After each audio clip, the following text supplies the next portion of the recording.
un poco de lo que deben hacer en el proyecto antes de empezar con pavimentos rígidos.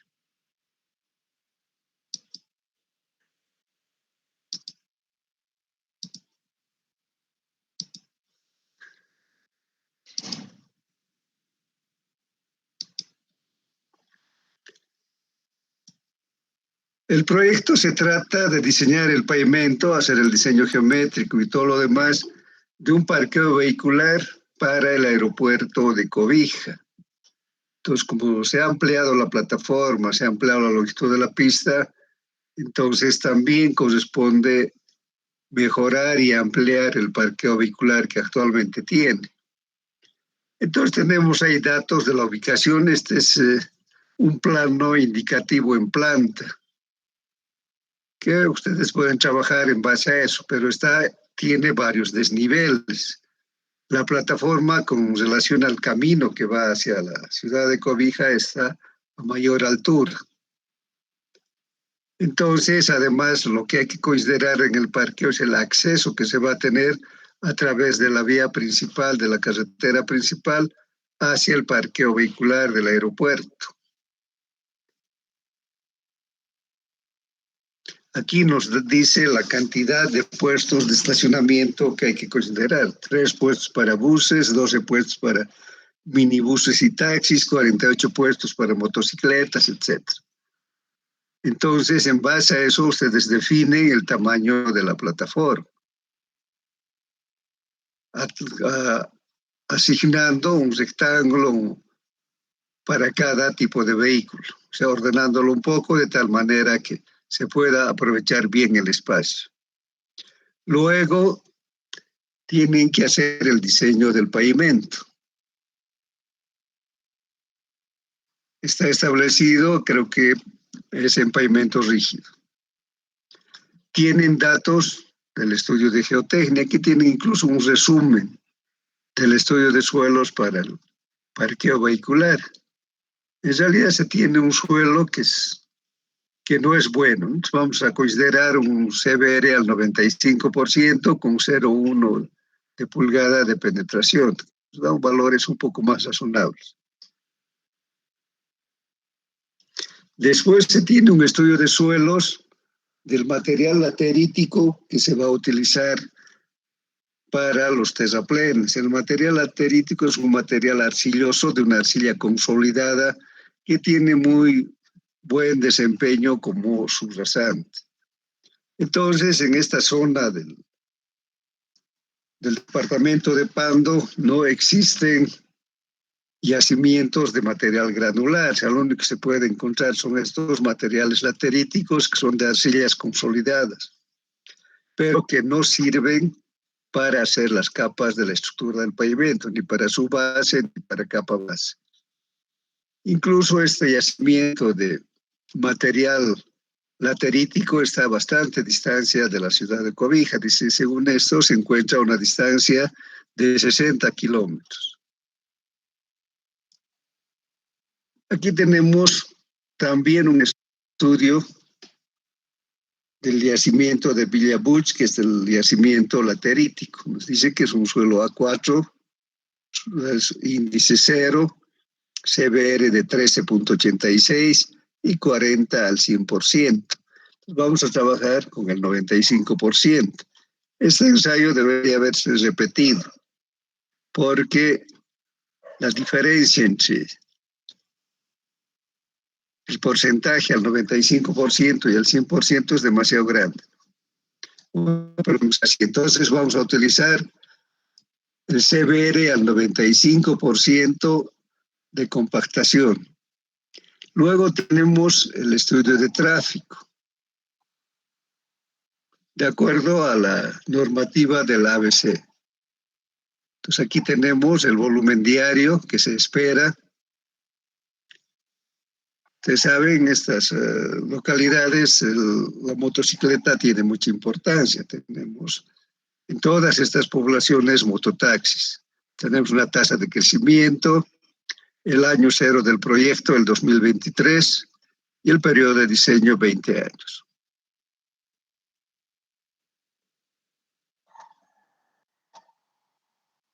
Entonces aquí les piden que se haga dos opciones para el diseño del pavimento flexible y pavimento rígido sobre una base de material triturado, la cual se colocará sobre una subrasante mejorada para elevar el índice de soporte del terreno natural. O sea, no se prevé poner una subbase, sino sobre el material aterítico, sobre el terraplén de material aterítico, que da severes interesantes, se va a colocar la base de material granular triturado.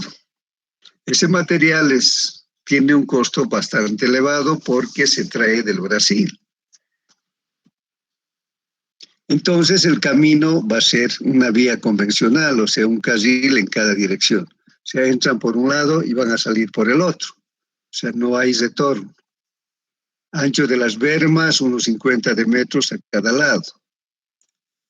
Entonces, para el diseño del pavimento flexible, el DIPAF con el ASTO 1993, para el rígido también el DIPAF y un complemento de diseño con el método PCA. Para el diseño de bermas van a ser con tratamiento superficial doble, cualquiera de los métodos disponibles. Entonces, ¿qué contenido debe tener el proyecto? El diseño geométrico del parqueo vehicular, el cálculo de espesor de las capas del pavimento para ambas opciones, la dosificación del tratamiento superficial de bermas. Para pavimentos rígidos debe incluir diseño de juntas, cálculo de pasajuntas y bases de unión, que eso se puede hacer con el mismo DIPAF. Formación de juntas y dimensiones del reservorio. En la parte de análisis de costos tenemos el cálculo de precios unitarios para todos los ítems del proyecto, comparación de costos entre rígido y flexible y un presupuesto general del proyecto para las dos opciones. Lógicamente, los planos en detalle. Plano general, secciones transversales típicas del pavimento, planta de distribución de las juntas y detalle de juntas. Como complemento, especificaciones técnicas para los ítems del proyecto para las dos opciones. Esto en realidad, ¿qué van a hacer? Lo único que van a hacer es buscar las especificaciones del ABC y adecuar a un proyecto pequeño, porque las especificaciones del ABC son bastante amplias, tienen consideraciones mayores y en gran cantidad, porque está dirigido principalmente a proyectos carreteros de gran magnitud. Tenemos para el cálculo de costos la distancia al banco de material aterítico, 30 kilómetros, el costo de agregado para su base 590 bolivianos al metro cúbico y el costo de triturado 630 todo en bolivianos, perdón, 630 bolivianos por metro cúbico. Entonces, este costo es para agregados de capa, base y de carpeta. Ustedes saben que en el caso de pavimentos rígidos solamente se puede utilizar una subbase. Esa sería una ventaja frente al costo del material triturado que se requiere para la capa base del pavimento flexible.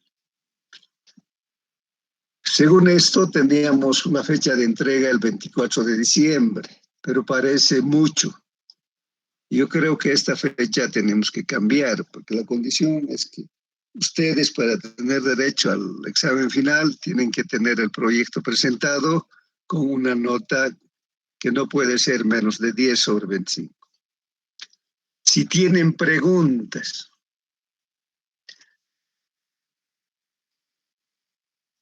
¿podemos cambiar en una semana o más quieren?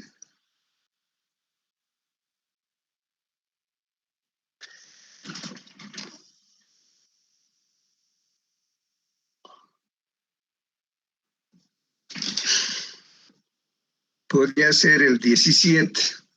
¿Están de acuerdo?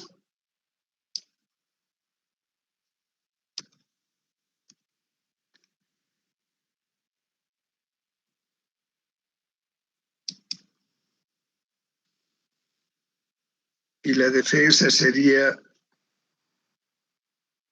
el 20. Yo creo que más bien esto podría ser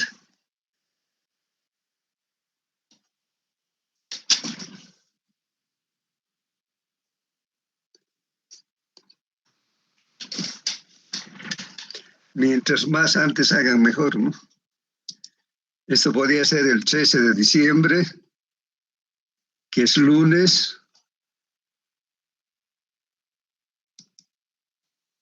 y la defensa sería el miércoles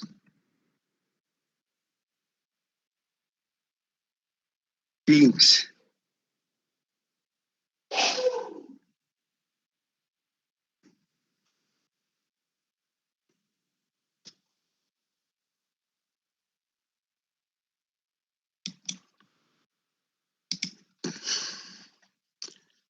Aquí la hora cambiaríamos para las 11, que es nuestro horario de clase, ¿no? ¿Qué dicen? Como no dicen nada, entiendo que están de acuerdo. Disculpen, ¿podríamos dejarlo la entrega del proyecto para el 15, miércoles? Y la defensa el viernes. Sí, por favor, 1.5 semanas ya no las está reduciendo. Sí, pero igual la calidad de trabajo va a ser el mismo. Sí, ingeniero, por favor, el 15 estaría bien y el 17 la defensa. 15 jueves.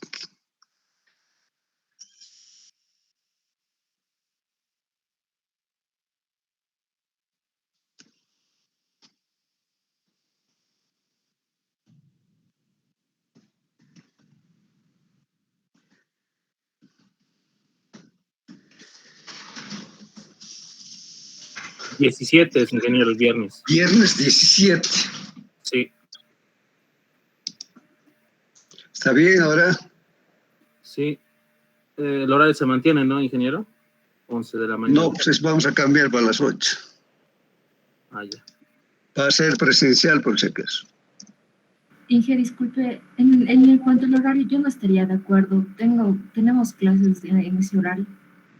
¿De qué? A las 8:15 tenemos clases. ¿De qué materia? Pavimentos, laboratorio. Temas especiales de geotecnia. Ah, para los de geotecnia. ¿Sí? Pues que temas especiales solo llevamos de geotecnia. Pero no habría problema porque empezamos con los que no son, con los viales, ¿no? Ustedes pueden venir a las 10. ¿Qué dicen? Inge, ¿no hay posibilidad de pasarlo a la tarde ese horario? Es que el laboratorio cierra, ¿no?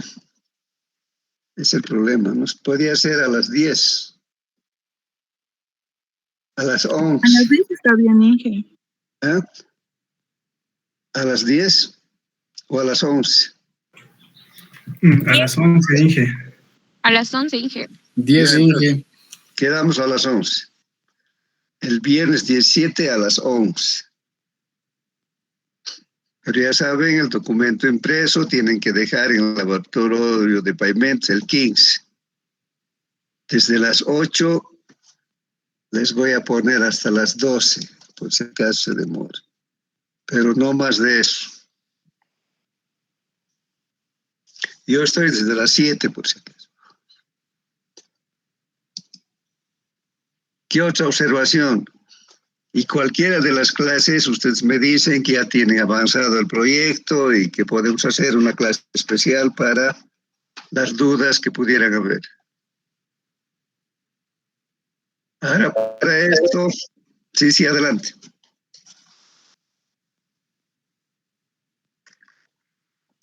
¿Alguien quería hablar? Les decía que entiendo que todos se han instalado el DIPAP. No sé si mañana o pasado hacemos el pequeño curso para el manejo del DIPAP. ¿Qué dicen?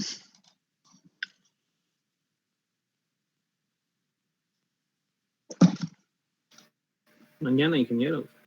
Mañana, Inge. Ya Mañana. están de acuerdo para mañana, ¿no? Sí. Sí, está bien.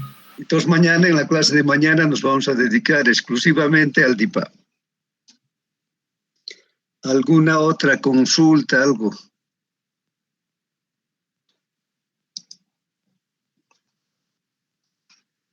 cualquier consulta, incluso de los temas que hemos avanzado de pavimentos flexibles. Flexibles ya no vamos a ver.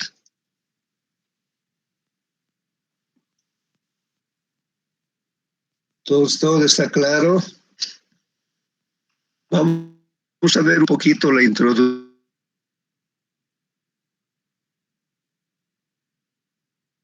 A los pavimentos, ver el método después del ISO 93, que es parte del DIPAP también.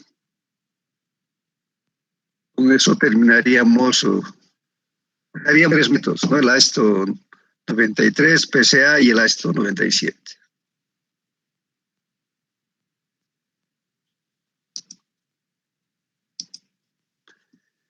Entonces, estos métodos, tanto de la ISO como de la PCA, cubren el diseño para pavimentos de concreto con juntas simples, quiere decir que no tienen pasajuntas. También para pavimentos de concreto con juntas simples, pero con barras de transferencia.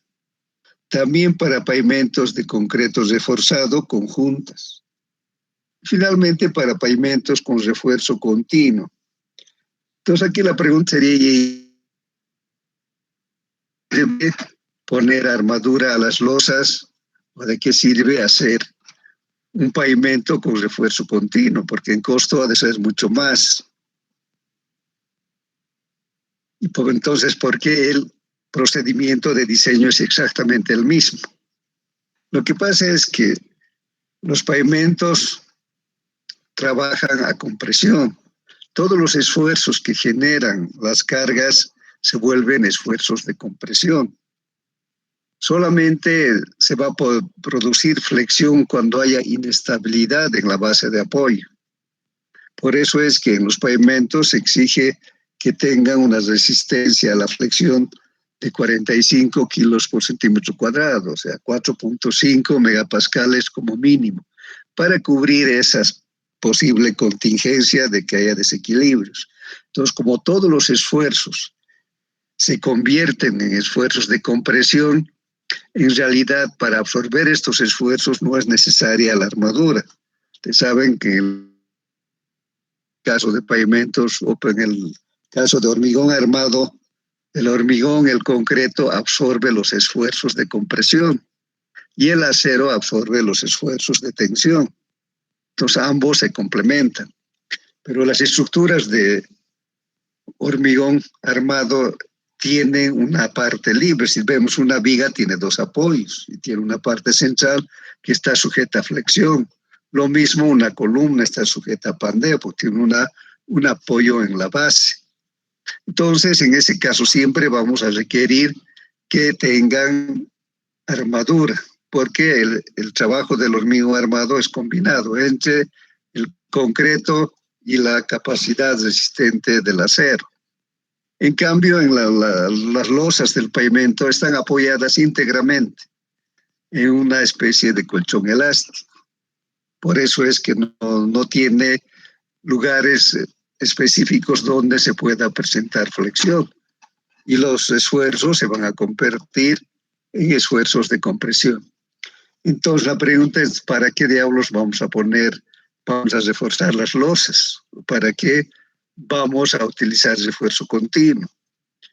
El hecho de utilizar armadura significa disminuir en gran medida los costos de mantenimiento.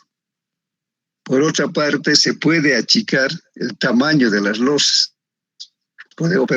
Se puede hacer losas más grandes al revés.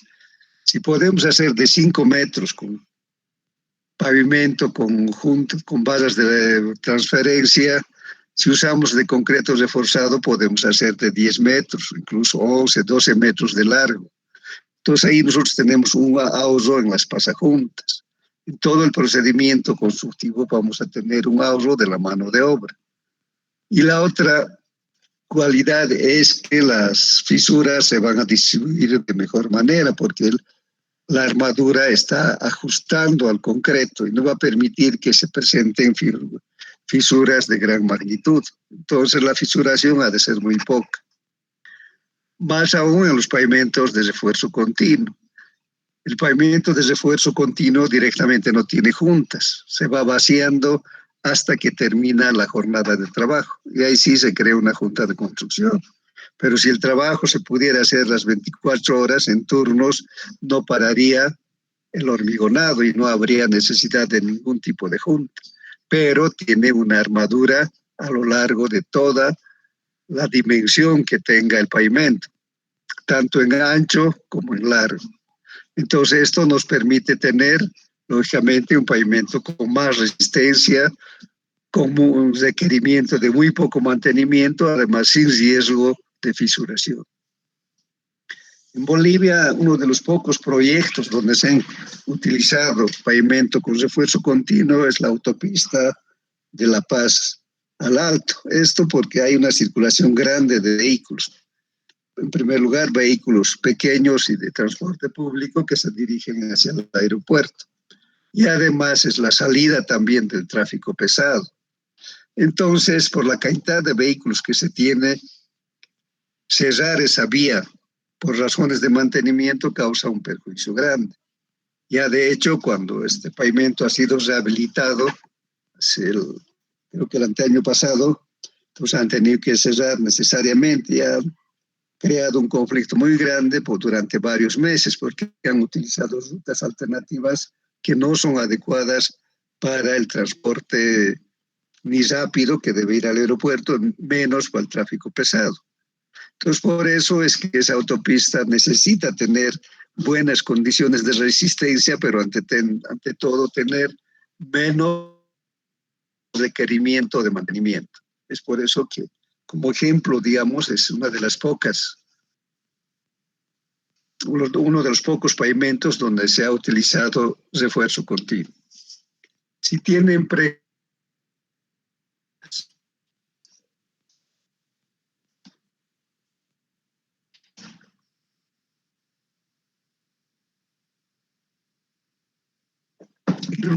donde la transferencia de carga solamente se hace en este caso pueden tener 5 metros como máximo y ancho metros. Luego tenemos los pavimentos de concreto simple pero con basas de transferencia. Entonces aquí tenemos, además del rozamiento que existe entre los agregados de la fisura, tenemos la base de transferencia.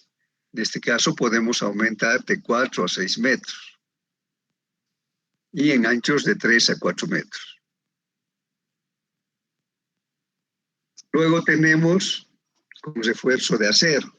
Cuando se hace con refuerzo de acero, cada losa tiene su armadura independiente de las otras.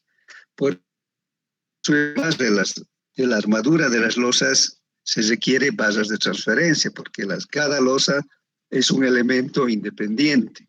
Por eso que también se considera pasajuntas. La pasajunta va a estar al centro. Más o menos la armadura va a estar a 1/4 del borde superior. En este caso podemos hablar de anchos de 3 a 5 metros y largos incluso de 4 a 10 metros.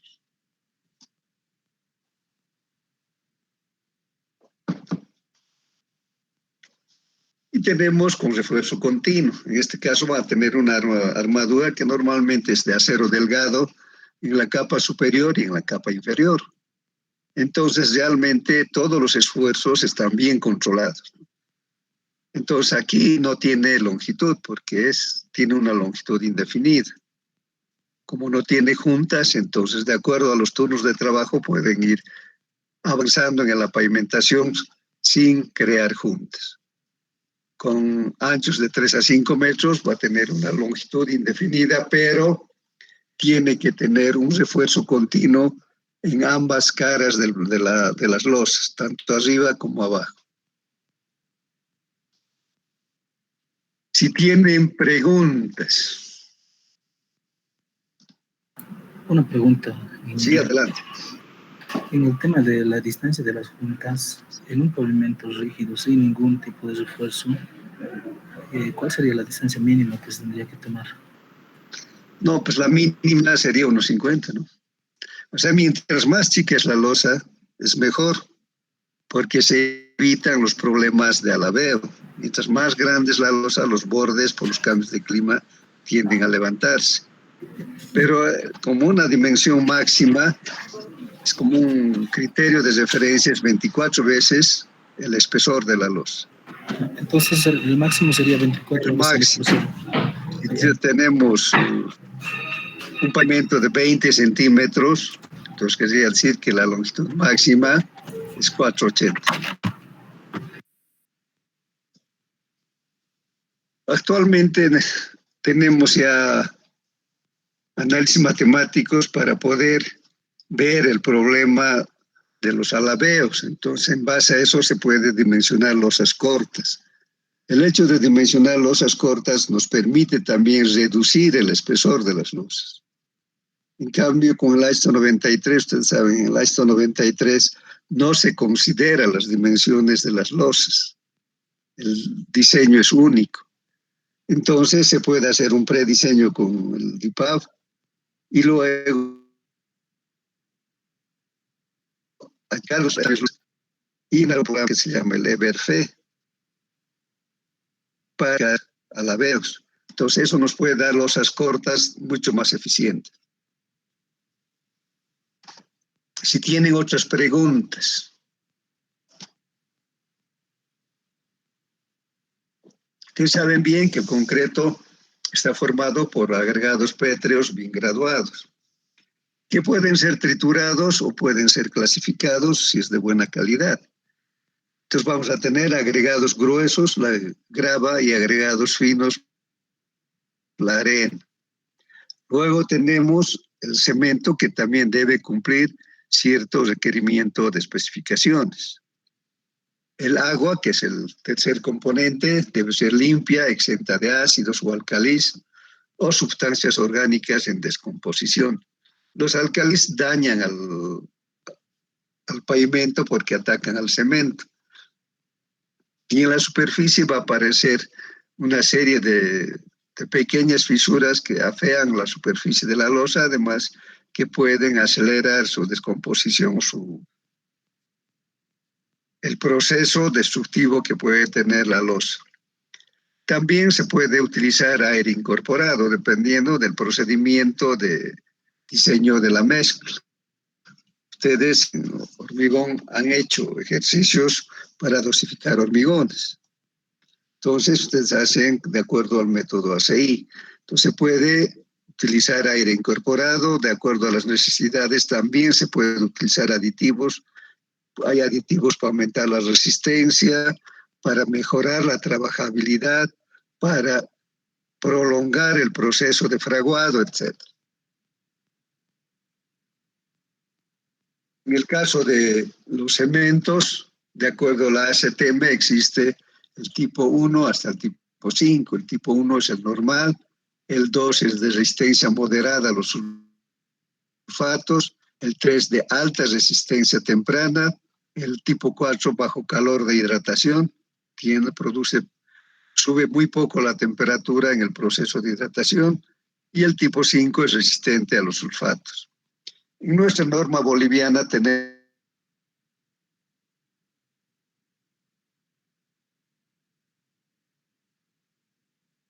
IP categorías 25, 30, 40, que se refiere a la resistencia en megapascales. O sea, 25 megapascales, 30 megapascales, 40 megapascales, después de un fraguado de 28 días. Esa es la norma que actualmente utilizamos.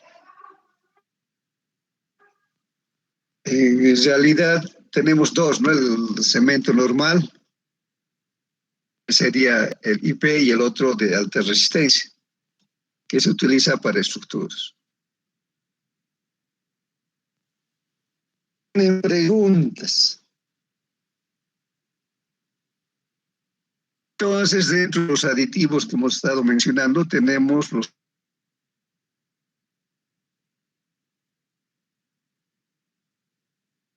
de agua. Entonces, nos interesa que las mezclas sean lo más secas posible, porque de esa manera va a haber menos pérdida de humedad y por lo tanto menos posibilidad de que ocurran fisuras. Entonces se puede utilizar un reductor de agua También se puede utilizar aceleradores de fraguado. Perdón un minutito.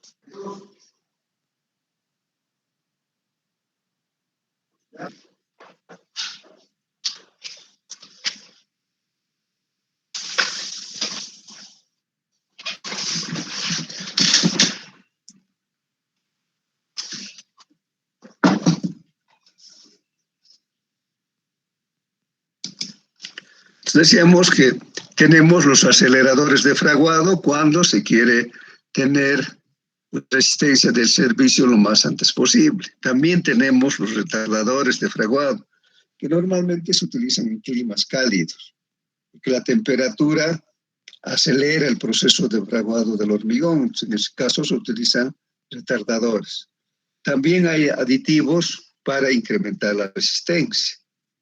Y también para otros usos de resistencia a sulfatos, etcétera, se puede utilizar ceniza volante, microsílica, puzolana, etcétera. Si tienen preguntas. Una de las labores importantes en la construcción del hormigón es el curado, porque el hormigón, desde que se ha puesto en la obra, empieza a perder humedad. Pues al perder humedad, el hormigón se contrae, o sea, pierde un poco de volumen. Y puede provocar fisuras tempranas si es que no hay proceso de curado.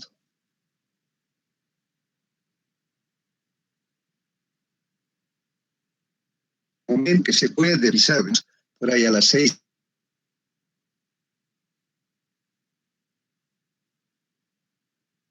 Utilizar el antisol que produce SIC,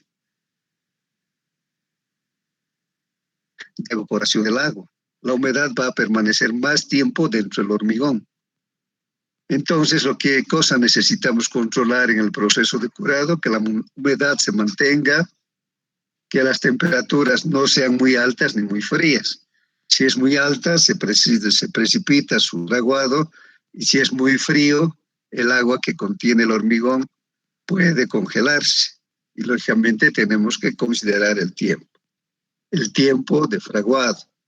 Entonces, de acuerdo al clima, va a ser más rápido o más lento. ¿Cuál es el dato que en general se utiliza para el hormigón? Es la resistencia a la compresión. Es un valor universal que se utiliza para determinar la calidad de los hormigones. En el diseño de pavimentos se utiliza únicamente para el control de calidad, si es que no se tiene el control a través de la resistencia a la flexión. Pero el diseño en todos los métodos hacemos utilizando la resistencia del hormigón a la flexión. La resistencia a la compresión va a depender del tamaño de los agregados, de la dureza de los agregados, de su forma y de tipo. La composición del cemento, de la relación agua-cemento, que es un factor muy importante. El agua en realidad tiende a disminuir la resistencia del hormigón. Por eso es que siempre se debe trabajar con una relación agua-cemento la menor posible. Solo en climas cálidos donde existe el riesgo de una evaporación muy rápida podemos utilizar una relación agua-cemento mayor. Lógicamente se puede considerar los aditivos y además los medios para realizar el curado, ya sea con el antisol, con mantas de fraguado, etc. Este es un equipo antiguo de resistencia a la compresión. Nosotros el ensayo que hacemos en realidad ha de ser el ensayo con carga al tercio, pero también existe el ensayo de tracción indirecta. Este de tracción indirecta es hacer el corte o la aplicación de la carga en el sentido del diámetro. Se utilizan los mismos cilindros de hormigón, pero la aplicación de la carga no se hace en la cara superior con apoyo en superior. Entonces, de esta manera se puede sacar el ensayo de tracción indirecta y se saca el valor de la tensión a la tracción indirecta, que es un dato que a veces se utiliza para convertir esfuerzo de tensión cuando se tiene el equipo para hacer el ensayo de tracción indirecta. No se está aplicando en la cara superior, sino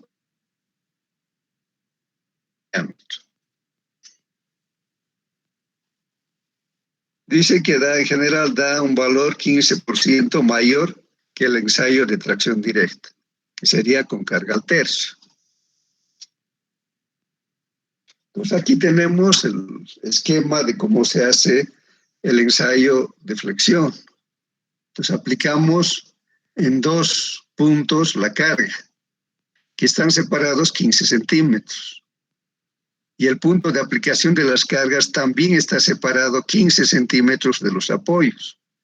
O sea, el largo de la viga que está sometido a los esfuerzos sería 45 centímetros, pero las viguetas se fabrican como mínimo de 60 centímetros para que haya una cierta holgura.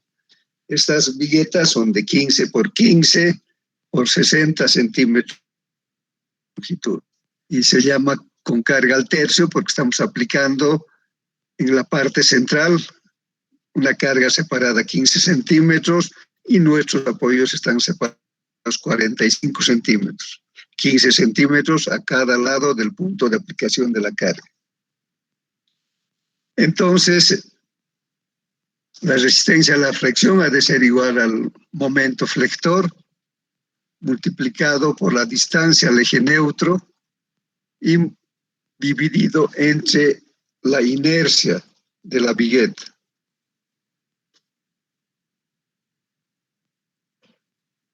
En algunos métodos se utiliza también el módulo elástico, pero el módulo elástico también se puede obtener en relación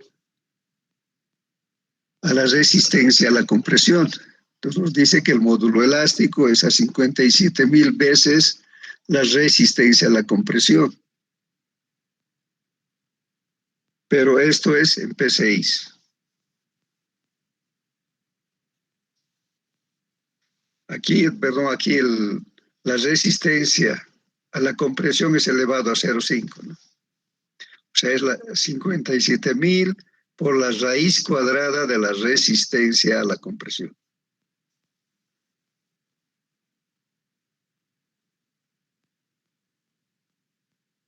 El hormigón, como todos los materiales, llega a un momento a la fatiga. Cuando hagamos la PCA vamos a hacer el diseño por fatiga y por erosión. Entonces, la fatiga es la relación que existe entre la tensión y la resistencia.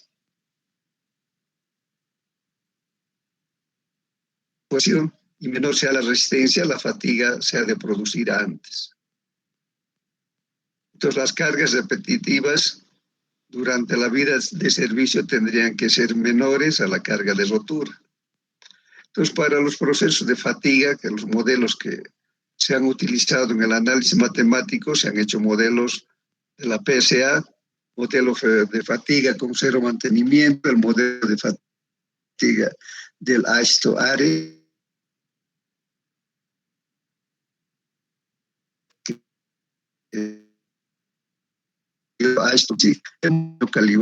sería el diseño tanto de flexibles como de pavimentos rígidos.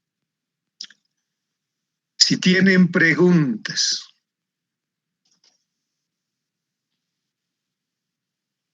Entre las propiedades que tiene el hormigón podemos citar la retracción. Es una condición que hay que cuidar. La retracción se produce por la pérdida de humedad.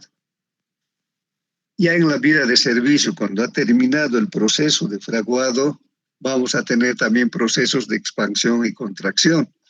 Cuando hace mucho calor, el hormigón se dilata. Y cuando hace mucho frío, se contrae. Esto se puede comprobar visiblemente en losas, digamos en losas del área urbana.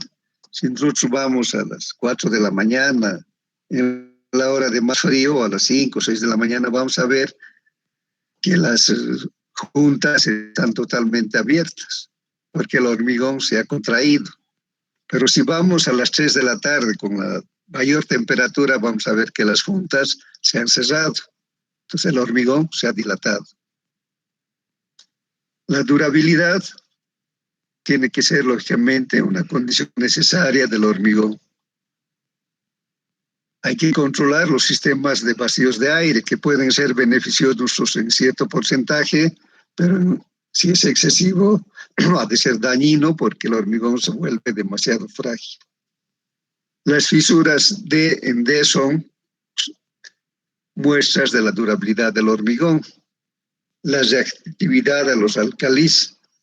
Esto se refiere a la contaminación química que puede tener el agua o la reacción que se produce entre las condiciones químicas que tienen los agregados y las condiciones químicas del cemento. Entonces ahí vamos a tener una contraposición, digamos, en las reacciones que se generan en la mezcla de los agregados con el cemento.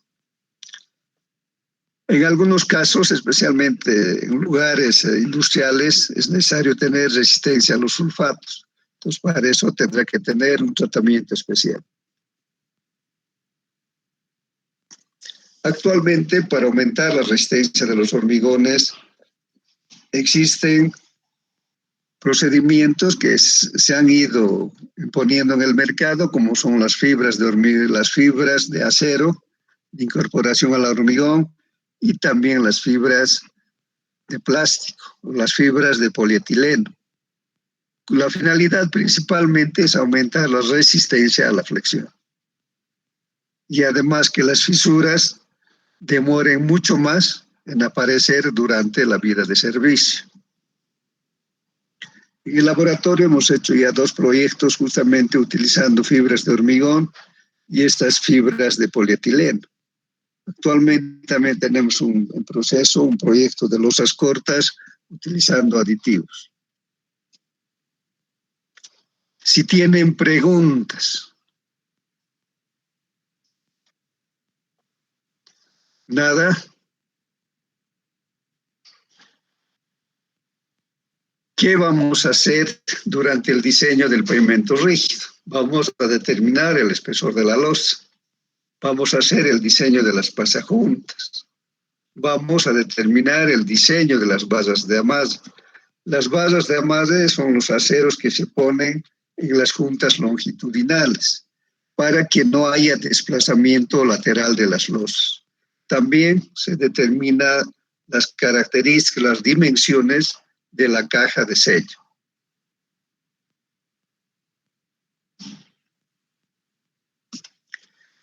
Si tienen preguntas.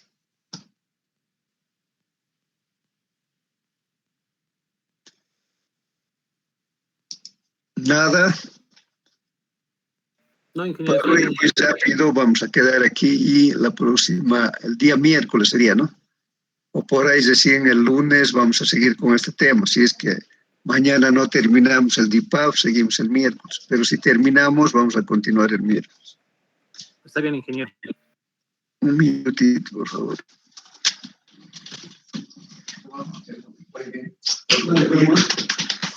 Se cuidan. Nos vemos en semana más o menos. No sea más, por favor.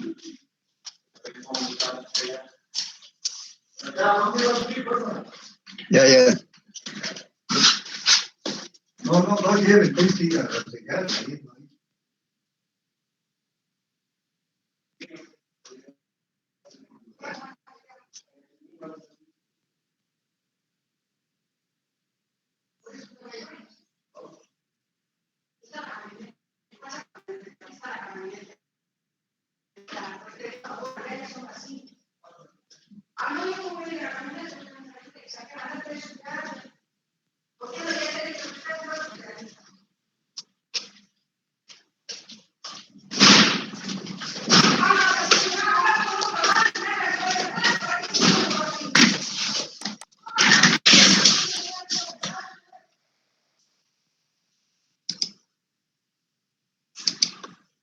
Si tienen preguntas antes de terminar la clase.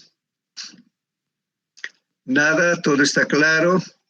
Entonces no se olviden, mañana con sus laptops, con el programa instalado para hacer ejercicios y hacer primero una explicación de cómo funciona el DIPAP. Entonces que les vaya bien hasta el día de mañana.